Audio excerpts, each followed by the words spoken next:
one of the lessons that that whole era of the Vietnam War taught us is that when people rise up and speak out and resist, that it can actually have an effect. The idea that soldiers particularly were seeing things that are wrong, and I have no doubt that soldiers today who are in the National Guard, in the Marines, in any of the military, are looking at what is happening and saying this is wrong. And I think some are deciding to leave the military, and the military is actually having a hard time recruiting. They have been for several years.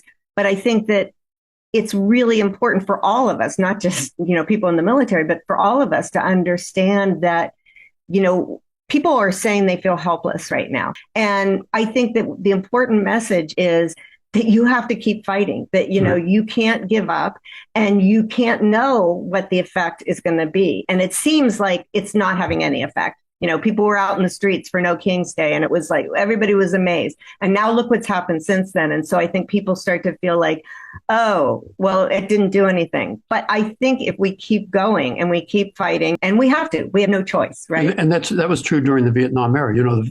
I don't think the GI anti-war movement or the civilian anti-war movement knew exactly how much they were affecting the way Nixon was thinking about prosecuting the war. And I think that's very true today. It doesn't seem like it because Trump basically is doing whatever he seems like he wants to do. But Trump's not really the person we're trying to reach. It's those people that are being affected by what Trump is doing.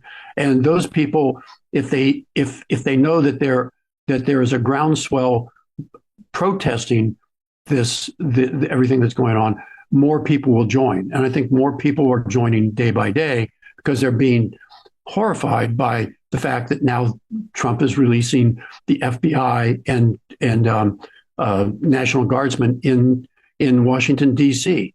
And they thought that L.A. was an anomaly, but now they're seeing it happen in another city. Now he's talking about Baltimore, Philadelphia, Detroit. I think that Will is right, that the pressure has to be kept on. As I said before, kind of jokingly, you got to keep on keeping on. Listen to the podcast. Yeah, right. And pass it on, because really, we truly want to have younger listeners who won't know this history, and people our age don't know it either, but we really want young people to understand this history because it affects how they act going forward.